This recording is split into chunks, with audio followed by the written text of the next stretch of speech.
Previous chapter देखा था मैं प्ले से देख सकते चैप्टर की शुरुआत जो फोर्थ है अपने मन में सोचते हैं आई डोंट नो आखिर मास्टर यहाँ पर क्या सोच रहे हैं, आखिर उनका क्या इरादा है, क्या वो आइडाजन के ऊपर और असर करना चाहता है या फिर और सजा देना चाहते हैं। अगर वो पहले जैसे होंगे तो कोई भी उम्मीद नहीं है, जबकि मुझे पता नहीं आखिर मास्टर का क्या इरादा है तो मैं कुछ कर भी नहीं सकता।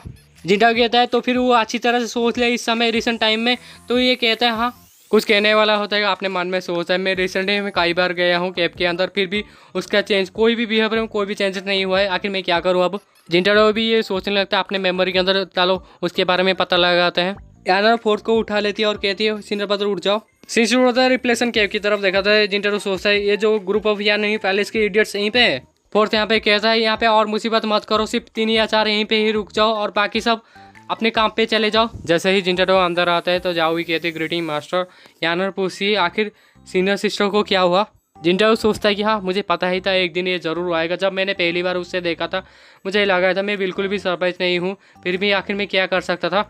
सबसे इम्पोर्टेंट सिस्टम में जो इंटरफेस दिखा रहा है वो कम्प्लीटली डिफरेंट है और उसका हेट्रेड लेवल जो यहाँ पे डिक्रीज हो चुका है, पर सबसे इम्पोर्टेंट है उसका race. White tribe, white skin, white hair, ये जो पीपल है वाइट जेड लोगों के, ये उनकी निशानी है। मुझे पहले से उसके आइडेंटिटी के बारे में पता है, पर यहाँ पर मेरे मेमोरी में उसके बारे में ज़्यादा कुछ नहीं है, तो मेरे पास कोई चॉइस नहीं था इसे रिफ्लेक्शन कैप में अंदर डालने के अलावा। जिनको कहते रिलैक्स, वो मरने वाली नहीं है, उसे साउथ पेविलियन में डाल दो, उससे कुछ मैं सवाल पूछने वाला हूँ। तो उसको कहते जल्दी से उसे साउथ पेविलियन में लेके चलो। जिनको कहते जाओ ही, और ये भी कहती है यस मास्टर। ये जो हेवनली डिमन पेविलियन है यहाँ पे तुम सिर्फ जिंदा रह सकती हो, क्योंकि ये जो विच क्राफ्ट है ये सिर्फ तुम्हारा कल्टीवेशन बेस को सील नहीं करता बल्कि तुम्हारा जो लोकेशन है ये भी बताता है। जाहू कहती है मास्टर ये डिसेबल आपसे विनती करता है प्लीज़ इस विच क्राफ्ट को अंडू कर दीजिए। जिंटो कहता है क्या तुम्हें सचमुच ये लगता है कि मैं अंडू कर दूंगा विच क्राफ्ट एडिक्शन को। और ये कहते हैं मुझे नहीं पता, अपना जो विचार है अच्छी तरह से सोच समझ लो, उसके बाद मैं बात करूँगा विच क्राफ्ट के बारे में। पर जिंटा तो ये सोच रहे हैं मैं तो पहली बार देख रहा हूँ विच क्राफ्ट, और उसका जो लॉयल्टी सिर्फ 30% है और ये इतना काफ़ी नहीं है। लोगों को मारना काफ़ी आसान होता है डेली स्ट्राइक कार्ड से, पर ये विच क्राफ्ट को अंडू करना ये काफ़ी मुश्किल होता है। और जो जाऊ है उसके करंट कंडीशन सही नहीं है तो उसे यहीं पे ही छोड़ देते हैं। यानर चिल्ला के कहते हैं मास्टर सीनियर सिस्टर टाइजन कैसी है। जिंटा तो बाल बाल बसता है। और हेवनली डेमन पेविलियन का जो साउथर्न पेविलियन है वहाँ पे 9 डिसेबल रहती है। थर्ड भागते हुए आता है और पूछते हैं आखिर वो कैसी है। तो फोर्थ कहता है ज़्यादा उम्मीद मत करो। थर्ड पूछता है जूनियर ब्रदर आखिर क्या हुआ है। तो फोर्थ कहते हैं मुझे ज़्यादा कुछ पता नहीं। जो 6 जूनियर सिस्टर है वो लेके आए गए थे ड्रैगन, जो फिश ड्रैगन विलेज है वहाँ से लेके आए थे साउथर्न रीजन का जो ग्रेट यान रिवर है वहाँ से। तब से वो माउंटेन के अंदर ही रही है। जो फिश ड्रैगन विलेज है वहाँ पे एक मिस्ट्री उसे सॉल्व करने के लिए जिंटा और यानर जाने वाले हैं आगे के चैप्टर में। ब्लैकी कहते हैं साउथ का जो ग्रेट यान रिवर है ये तो यानटन टेरिटरी का है, लुओसेट का। फोर्थ कहते हैं सारे जो जमीन है हेवन के नीचे वो सारे बिलोंग करता है किंग को। कुछ साल पहले वहाँ पे दूसरे जो ट्राइब्स है उस आसपास जो हेवन रिवर के आसपास यहाँ पे लड़ाई चल रहा था, कॉन्टिन्यूसली यहाँ पे फाइटिंग चल रहा था कल्टीवेटर के साथ। कुछ समय के बाद जूनियर सिस्टर को जब मास्टर वापस लेके आ गए उसके बाद जो फिश ड्रैगन विलेज है वो गायब भी हो गया।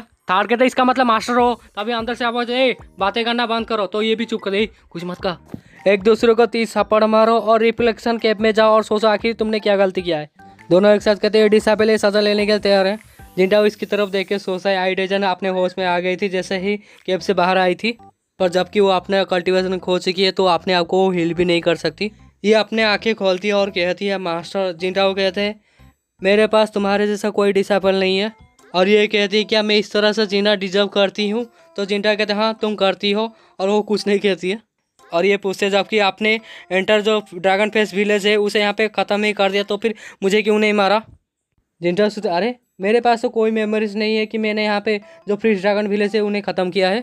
जब एडेजन ने कहा तो मैंने क्लियरली देखा उसका जो इमोशनल हेट्रेड है वो थोड़ा सा इंक्रीज हो गया।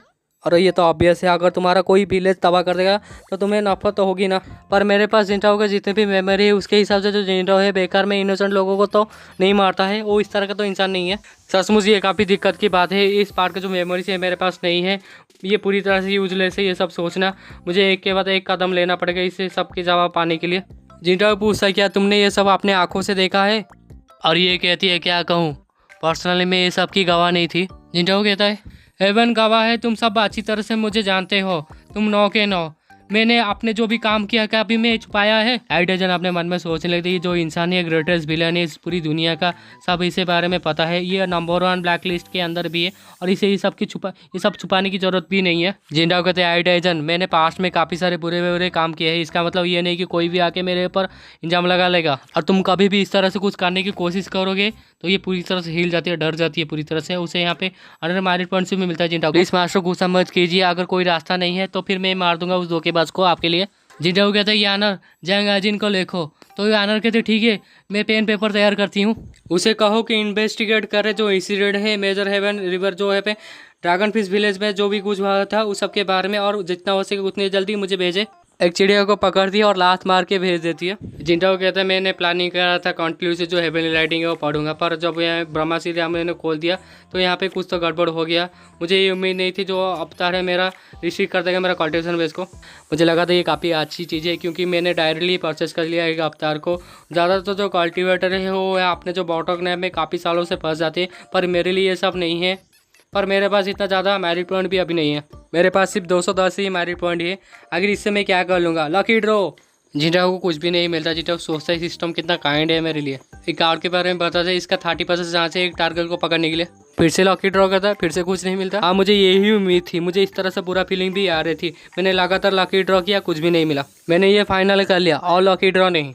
बाइडिंग के 30% चांस है, ये थोड़ा काम नहीं है। ये कितना शर्मनाक होगा, कितना ह्यूमिलेटिंग होगा। जो वायरल्स ग्रेटेस्ट यहाँ पे विलन है, अगर वो मिस कर लेगा अपना टारगेट को तो। हेवनली राइटिंग इंटरफेस ओपन करो, चलो पढ़ते हैं इसे। जबकि जैंग आजिन इन्वेस्टिगेशन कर रहा होगा तो कोई दिक्कत नहीं होगा। सडनली मुझे ये याद आएगा जैंग आजिन को मुझे एक शॉट भी तो देना, एक या दो, और ये इतना आसान भी नहीं है। ये जो ओपन है नेमलेस की स्कार्स कर दिया लास्ट टाइम, क्या इतना चीप ही है? क्या नेमलेस ने ये किया था? ये तो अमेजिंग है। क्या फ़र्क पड़ता है ये गधा या घोड़ा है, चलो ट्राई करते हैं। एक घुमा के जोर से मारता और देखता हाँ अभी तक ये सही सलामत है। तभी नज़र पड़ती है इस तलवार के ऊपर, तो ये यहाँ पे चूरमाचूर हो चुका है। अरे ये चीज़ तो कचरा नहीं है, तो खजाना है। ऐसा हो सकता है जो नेमलेस है वो मेरा कल्टीवेशन बेस के साथ इंप्रूव हो चुका है। चलो इसे रख ही लेता हूँ। यहाँ पे जितने भी हथियार है वो यहाँ पे धूल मिट्टी खा रहे हैं काफ़ी लंबे समय से। चलो देखते हैं कुछ। जीरो एक को पकड़ता है और कहता है आखिर ये क्या है, ये तो 50 पाउंड से भी ज़्यादा है।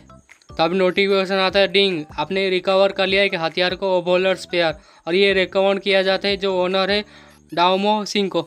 ये जो ओबोलर स्पेयर है ये काफ़ी बड़ा और काफ़ी हैवी है, काफ़ी मैजेस्टिक लग रहा है देखने से। तो मेरे जैसे पुराने हड्डिए के लिए तो बिल्कुल भी सूटेबल नहीं है। जिंटो कहते हैं मेरे लिए तो नेमलेस ही अच्छी है क्योंकि ये ट्रांसफर हो सकता है किसी भी शेप में। आखिर यहाँ पर खराब शर्ट क्यों रखा गया है इस सीक्रेट चैम्बर में? चलो किसी दिन यहाँ पे डिसेबल को कहूँगा, ऑर्गेनाइज कर दूंगा इस सबको। रही बात जैंग आजिन की स्वर्ण, उसको इंतज़ार करना पड़ेगा। अगले दिन दोपहर में मास्टर वो बेशरम से रिप्लाई आ गया। जिन्हों कहती है पढ़ो। यानर कहती हाँ पहले कुछ तो पता नहीं चला, जो कल्टिवेशन दुनिया में और जो भी तबाही हुआ था उस फ्रीज ड्रैगन विलेज में कुछ भी पता नहीं चला था वहाँ पे। पर वो बाद में ये पता चला पैलेस के लोग और जो लोकल है उन्होंने यहाँ पे इन्वेस्टिगेट किया था। उसके बाद ये पता चला जो कॉर्पोरेट है वो आप मतलब जिंटाडो है। सेकंड वहाँ पे कोई भी साइन है जो भी रिकॉर्ड था वहाँ पे टेम्पर किया था। जो मोस्ट ऑफिसर्स पर्सन थे यहाँ पे उस मोमेंट जो ऑफिसर था ब्लैक नाइट था, फैन जुआन ब्लैक नाइट्स, वो सारे अंडर में आते हैं जो एम्पर के डायरेक्ट कमांड के अंडर आते हैं। और वो स्पेशल स्क्वाड थे। उसके साथ 2 एडिशनल जो पीस ऑफ इंफॉर्मेशन ये है। पहला, कोई भी यकीन नहीं किया जासूस है जब ने ये सब बारे तुम्हारे जो आइडेंटिटी के बारे में ये सब कहा। सेकंड, प्लीज़ मेरे शॉर्ट के बारे में मत भूलिए मास्टर। जेटर सोसाइटी जो फास्ट पार्ट है वो जरूर रिलेटेड है लास्ट पार्ट के साथ। पर यहाँ पे सबसे इंपॉर्टेंट चीज़ है जो जैंग आजिन है वो काफ़ी टैलेंटेड है सच में। इसने तो कम समय के अंदर ये सब मैनेज कर भी लिया।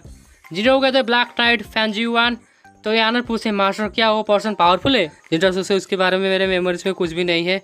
तो वो कहता है फोर्थ ब्रदर को बुलाओ। यानर जाके रिफ्लेक्शन कैम्प में कहती है फोर्थ ब्रदर मास्टर बुला रहे हैं। और ये आके कहते हैं ग्रेटिंग मास्टर।